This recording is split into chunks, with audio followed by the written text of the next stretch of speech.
Ich bin Amy und ich war das letzte halbe Jahr mit meinem Bus unterwegs, den ich mir vorher selber ausgebaut habe.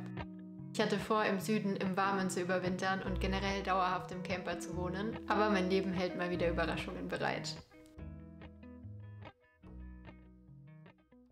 Das ist Wetter ganz nach meinem Geschmack. Meine Übelkeit ist nicht komplett weg, aber um einiges besser. Ich kann wieder essen, ich habe nicht mehr so schlimme Kreislaufprobleme.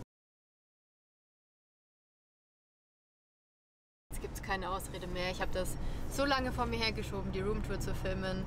Der Bus wird jetzt bald verkauft. Ich bin auf den Berg gefahren und hier liegt einfach überall Schnee. Im Tal war gar nichts.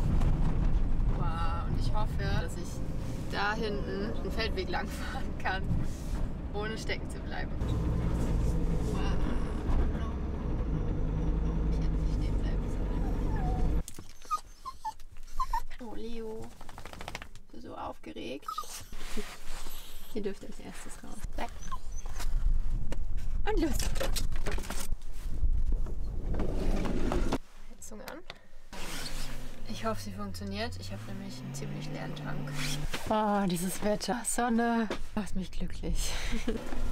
Ich wohne ja jetzt schon seit ein paar Wochen nicht mehr Vollzeit im Bus. Ja, stellt euch einfach vor, dass noch Pflanzen und Deko im Bus ist, dass die Pflanzen noch leben und meine ganzen Küchenutensilien in den Schränken.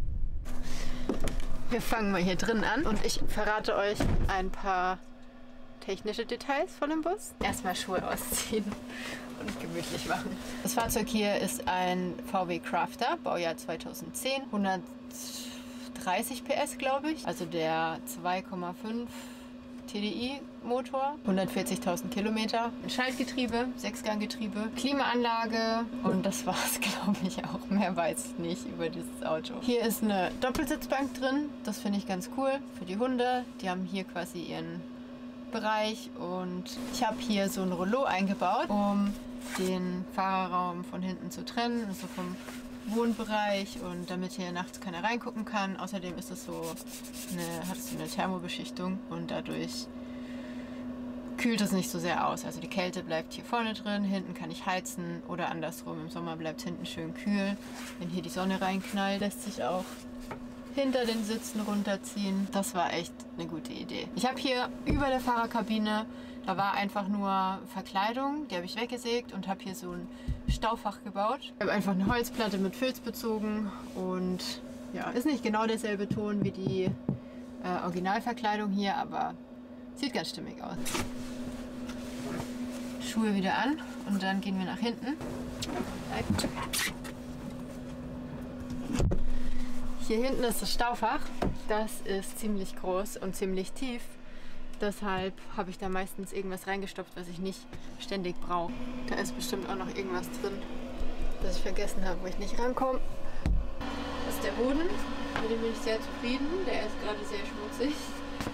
Ist einfach graues Laminat. Habe ich ehrlich gesagt noch nie gewischt. Immer nur mit einem Zewa oder einem Tuch oder so kurz drüber. Und den Dreck mit einem Besen nach draußen gekehrt. Hier ist der Wassernapf von meinen Hunden. Das ist so einer, der während der Fahrt nicht überschwappen kann. Mega praktisch. Und hier ist schon ein großer Teil des Stauraums. Ich habe einen Hochschrank gebaut, so einen kleinen Oberschrank. Und ja, hier unter der Küche ist auch noch mega viel Platz. Hier ist mein Elektroschrank. Da ist aber auch noch ganz viel Platz. Ich hatte da meistens mein Kamerazeug und Drohne und so weiter drin. Ganz viele Sicherungen, Sicherungskasten und die Batterie und mein Waffenkoffer. Spaß. Da ist Tattoo-Zeug drin. Solarladeregler und so weiter.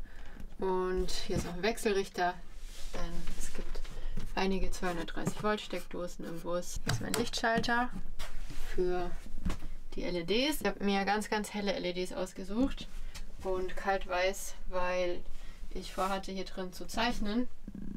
Deswegen habe ich auch einen großen Tisch gebaut. Das ist hier einmal gesichert für die Fahrt und lässt sich einfach ausziehen.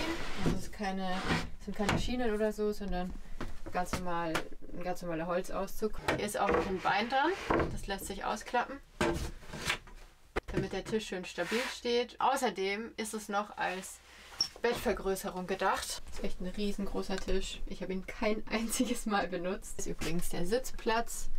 Das geht gut. Sieht gerade ein bisschen eng aus, wenn der Tisch ausgezogen ist, aber es geht gut. Er ist breit genug und ich kann da sogar so, wenn ich weit vorne sitze, im Schneidersitz sitzen. Das ist das Bett. Das ist 1,70 breit. Ich habe da quer drin geschlafen und 1,40 nach hinten. Ich wollte mir aber die Option offen halten, dass ich das noch vergrößern kann. Deshalb habe ich den Tisch eben so gebaut, wie ich ihn gebaut habe. Und hier 2 Leisten angeschraubt, sodass ich hier eine Platte drauflegen kann und dann einfach noch ein Stück Matratzenzuschnitt drauflegen kann. Und dann habe ich in dem Bereich hier ich glaube 1,40 mal 2 Meter. Also 1,40 bis hier und diese Ecke dann noch zusätzlich Platz an der Seite. Einmal einklappen und hier einfädeln. Das ist dann ein bisschen schwierig. Sicherung für die Fahrt, damit er nicht nach vorne schießt. Hier ist das Bedienteil von der Standheizung. Der Auslass ist hier unten.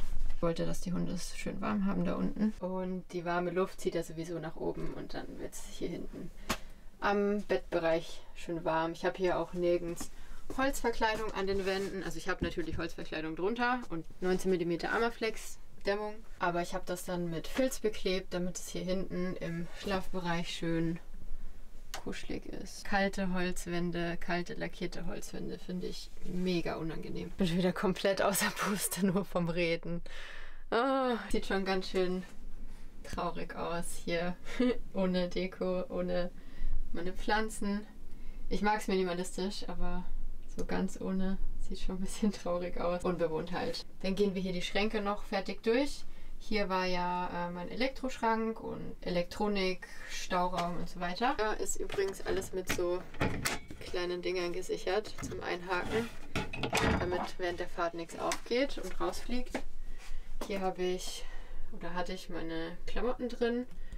Auf jeden Fall mehr als genug Platz für alles, was ich gebraucht habe, um hier Vollzeit drin zu leben. Hier gehen die ganzen Kabel durch vom Solar und so. Hier oben hatte ich mein Kosmetikzeug. Und hier war noch so ein kleines Geheimfach. So ein kleiner Durchgang zum großen Staufach. Also wenn das hier voll war, dann hat keiner gesehen, dass es noch nach da drüben weitergeht. Für die Türen habe ich hier so Kugelschnapper benutzt. Ja, gibt schönere Lösungen. Ich wollte aber unbedingt diese Griffe hier und ja, ich finde, das funktioniert ganz gut. Hier ist der Oberschrank. Der ist einfach mit so einem Gummiband gesichert wie der Tisch. Das ist so das Einzige, was ich wirklich nicht fertig gemacht habe. Wegen dem Zufall, dass es einfach hier so genau aufgeht, dass es stehen bleibt und ich hier irgendwas rausholen kann, ohne dass ich die Tür hier aufhalten muss. Sonst hätte ich hier noch so eine Druckfeder, wie heißt sowas, ich weiß es nicht, eingebaut, damit das immer schön offen bleibt. Ich habe auch überlegt, ob ich hier oben einfach ein Magnet dran mache, damit das an der Decke hält. Aber gut, ich hatte da keine Probleme mit. Hier hatte ich meine Gewürze drin und mein ganzes Küchenequipment, meine Töpfe und Schüsseln und mein Besteck war hier einfach in einem Glas. Und dieses Gummiband hier hat immer gehalten, also da ist nie irgendwas rausgeflogen. Dann geht es hier weiter. Hier war mein Essensschrank. Ich ernähre mich von ziemlich viel Obst und Gemüse und Zeug, das nicht unbedingt gekühlt werden muss. Deshalb war mir ein Kühlschrank jetzt nicht so wichtig. Ich habe hier einfach so eine Obstkiste reingepackt und so ein kleines Körbchen für meistens Gläser und sowas, so Kleinzeug, das nicht unbedingt umfallen sollte. Und hier war noch ein großer Korb drin, wo ich immer Kartoffeln drin hatte. Ich habe es aber so groß gebaut, dass hier ein 50 x 50 Kühlschrank reinpasst. Das war mein erster Plan, aber ich habe dann gemerkt, dass ich überhaupt keinen brauche und habe hier einfach nur einen Essensschrank draus gemacht. Hier unten ist meine Toilette drin.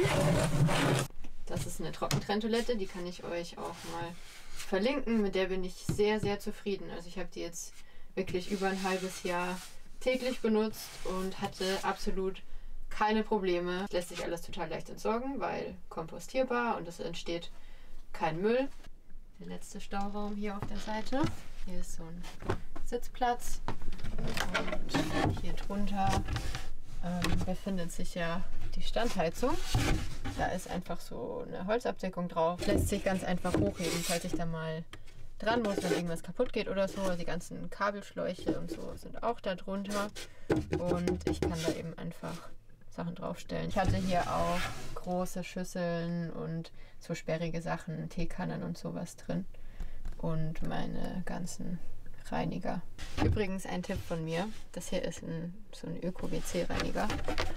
Und ich habe hier ja eine Spüle. Hier ist ein Abwasserschlauch dran, so dick ungefähr. Der geht hier nach hinten und kommt dann unterm Auto hinten raus, sodass ich da ganz easy eine Schüssel oder einen Eimer oder so drunter stellen kann. Und logischerweise, weil das nicht 100% gerade nach unten rausgeht und so ein Schlauch natürlich jetzt auch nicht super glatt ist innen drin, sammeln sich da Bakterien und Essensreste oder was auch immer in dem Spülwasser drin war. Deshalb habe ich da ab und zu so einen dickflüssigen Rohr- oder WC-Reiniger reingeschüttet, natürlich einen Eimer drunter gestellt, damit es nicht in die Natur geht und dann einmal nachgespült und dann gab es hier auch keine Gerüche mehr. Also ich habe hier sowieso einen Geruchverschluss, dadurch, dass sich das einfach so verschließen lässt und das hier gar nicht angeschlossen ist. Aber trotzdem fand ich es cooler, wenn mir da keine ekligen Gerüche entgegengekommen sind. Ich habe mir hier extra so ein großes, sehr, sehr tiefes Becken besorgt, damit ich hier in Ruhe abspülen kann. Das war mir ganz wichtig, dass ich hier auch Töpfe spülen kann, ohne dass es stressig wird. Deshalb auch so ein hoher Wasserhahn. Die funktioniert über eine Tauchpumpe, die gibt es gleich zu sehen. Und ich habe das so gelöst, dass die quasi immer offen ist und auf kalt gedreht, weil nur kalt angeschlossen ist. Es gibt nur kaltes Wasser hier. Hier habe ich einfach die Pumpe an einem Lichtschalter angeschlossen. Also ich mache die einfach hier immer an und aus. Das hier ist noch eine Steckdose, 230 Volt, habe ich noch nie benutzt. Mit so einer Abdeckung, damit hier kein Wasser reinspritzt. Die Spüle lässt sich ausziehen und ja, damit lässt sich ganz easy vor der Tür duschen. Ich habe damit die Hunde zum Beispiel abgeduscht. Und es gibt immer genug Wasser. Es gibt nämlich auch einen sehr großen Wassertank. Der ist hier unten drin. Mülleimer, Holzstreu, Toilettenpapier, nochmal ganz viel Stauraum hier hinten.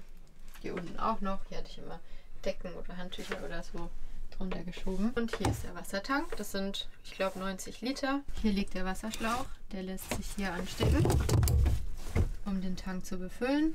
Und hier ist auch noch so eine Sperre, dass hier während der Fahrt kein Wasser oben rausschwappt. Spülmittel hatte ich hier oben immer in so einer Plumpflasche. War ganz praktisch, damit ich nur eine Hand brauche, um mir da was rauszuholen. Seife steht hier noch. Hier waren überall Pflanzen. Arbeitsfläche gibt es hier mehr als genug.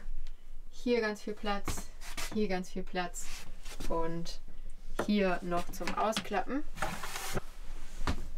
Dann sieht das Ganze so aus und hier unten ist quasi trotzdem noch ein Durchgang. Habe ich auch nie benutzt. Mir hat die Fläche mehr als gereicht. Ich muss mir erstmal hier meinen Notfallriegel reinhauen, bevor ich unterzucker. Okay, weiter geht's. Dann habe ich hier noch ein Bücherregal. Da sind sogar noch ein paar Bücher drin, die habe ich vergessen auszuräumen. Hier hatte ich auch immer die Fernbedienung, denn es gibt hier ein LED-Band im Fenster. Hier ist der Empfänger, der ist ein bisschen rausgerutscht. Normalerweise ist der nicht so weit unten. Die LEDs sind ja sehr, sehr hell, deswegen ja, ist es schön, hier noch ein angenehmes, buntes, dimmbares Licht zu haben. Wenn ich den Lichtschalter betätige, dann geht das LED-Licht an. Ich kann es natürlich mit der Fernbedienung auch ausmachen. Das ist echt mega angenehm abends.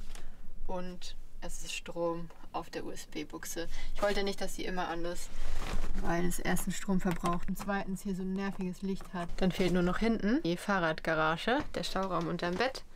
Da gehen wir jetzt hin. So, hier ist natürlich auch nicht mehr so viel Zeug drin.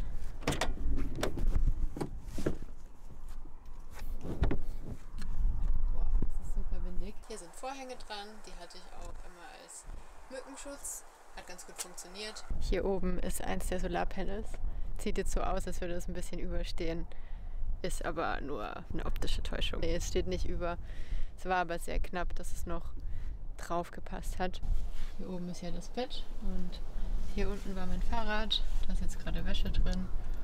Und ein Notfallkanister war auch immer mit dabei. Hier war die Hundebox drin. Hier hatte ich einfach noch mehr Stauraum. Was gibt es hier so? Noch mehr Hamsterstreu, Waschmittel, Gaskocher. Auf jeden Fall mehr als genug Stauraum. Es würden theoretisch sogar 2 Fahrräder reinpassen.